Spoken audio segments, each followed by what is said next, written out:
ever a transfer that fell through where a player was going to sign for the club you were playing for and didn't, meaning you never got to play with them at club level and have always wondered, what if?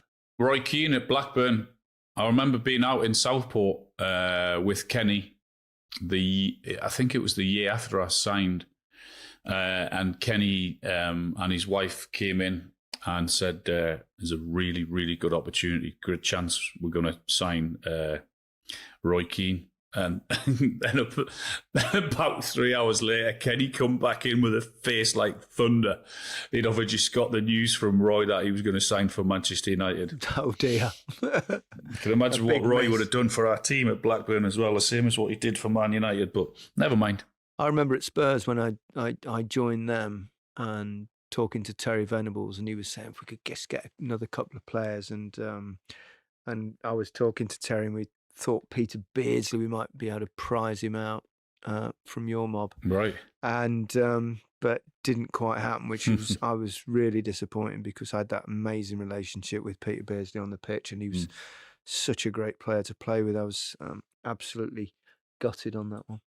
There's a story at Aston Villa when we got rid of Benteke. He was always going to go. He was on fire at the time. We got Adebayor, and he came. He did his medical, all but signed the papers. There's even a picture of him with the shirt.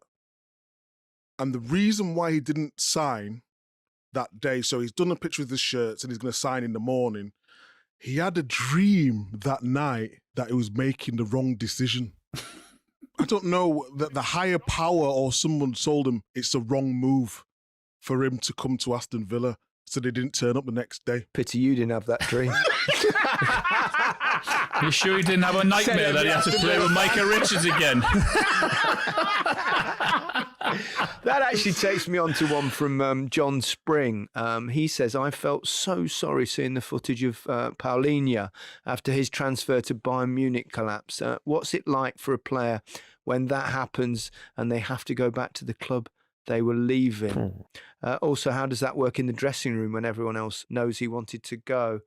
I did feel for Paulinho. I mean, Fulham's obviously a good football club and they're, playing some great football, and he's been brilliant for them. But, what is he, about 29, brilliant holding midfield player, and Bayern Munich come in. You think you've done the deal, you've done the medicals, you've pictures taken in the club shirt, and then, you probably ultimately your dream move falls through because Fulham couldn't get a replacement. Can you imagine? I mean, I can't ever remember that happening too many times, but I haven't done all the interviews, the pictures in the Bayern shirt, and then to be told, sorry, mate, it's called off, you got to go back to Fulham. I mean, I would imagine he's pretty angry at that. I mean, I would imagine that'll be rescued again in January, won't it? I've got one from Nath Hamlet. Can you talk about how difficult it is to move to a different country and play football, settling in, learning the language, family, etc.? I always struggle to understand how fans can turn on new foreign signings so fast. Well, you know how to adapt. You just call the manager a dickhead. It's as simple as that. It's over to you, boys. I can't answer that one, so it's over to you. Fulham dressing room. I think it's quite kind of nerve-wracking when you first go abroad, because even when you go to a new club in England, it's kind of tense, and you walk it. It's like you're the new boy at school, isn't it? And you come in when everyone else has been there for 2 or 3 years, and you come in mid-term or something. So it is quite intimidating, I think, and I think it's exacerbated by moving abroad because, you not only that, but certainly back in the day, I mean, everyone seems to speak English. Every footballer seems to speak English nowadays anyway. But, when I went to Barcelona, no one spoke English. I think the 1 or 2 footballers had some aspects of the language, but so you kind of, you couldn't converse or anything. So you felt like you're just sitting there. What was the process though? So basically you get the call. Yeah. You're going to Barcelona. You're at home when you get the call, I assume. And then what does the agent say to you? Okay, we're going to Barcelona. Oh, the actual move. Yeah, Well, it's quite long. It's quite long-winded, but because there was a bit of interest before the World Cup, and then eventually signed after the World Cup. And we had this bizarre meeting in, I think, which hotel was it? It might have been Connaught or big posh hotel in London. And it was all top secret. And they said, right, we've got you come out the back. They brought me in through the back doors, hustled me up the stairs.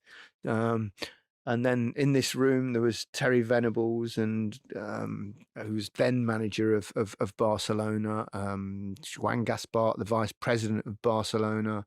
There was Howard Kendall and a couple of people from the Everton board, because they were selling me. And it was all like hush hush, and we whisked up the back stairs, and they got this suite right at the top, and we met them. And basically, I signed the deal, and then they put me on the phone with the president, who was then Nunez, who ended up in jail, and not because of that deal, hasten to add. And so we're all sat around the table, and I signed the contract, and I speak to the president on the phone. He can't speak a word of English. I can't speak a word of Spanish, which was very bizarre. And then that was it. And we thought, right, we've managed to keep it. And then they went. Juan Gaspar, the vice president of Barcelona, said, right, we booked a table downstairs in the main restaurant. I said, well, why all the sneaky stuff? It was like nuts. So, and then you go out, and then we agreed the deal, and then actually got married, and then went on honeymoon, and then the next day went to Barcelona and we arrived, and then they had this presentation day, and you're introduced to the players, and it's kind of awkward when you can't speak. No kick-ups back then. No, we talked about that before. Thank heavens. Did you go on a jet, Gary? Did you go on a private jet, or was it? No, I don't. No, I don't believe in private jets. I think it should be banned. But back then, no, those private jets. No, I was thinking. Private jets back. It wasn't like that. I'm saying now with the stayed players. in this like bog standard 4-star hotel, which was really disappointing. I thought we were going to be like penthouse and all this jazz, but no, it's not quite how you imagine. But that awkwardness. I mean, you probably had it with the Italian players and stuff. It's that everyone's friendly and nice, but you just can't communicate. You can't get with a banter. No, you can't get that's with why a banter. it's so important. Particularly back then, it was so important to learn the language, to adapt to that So sort you of thing. speak good Spanish? Sí. Hablo bastante bien.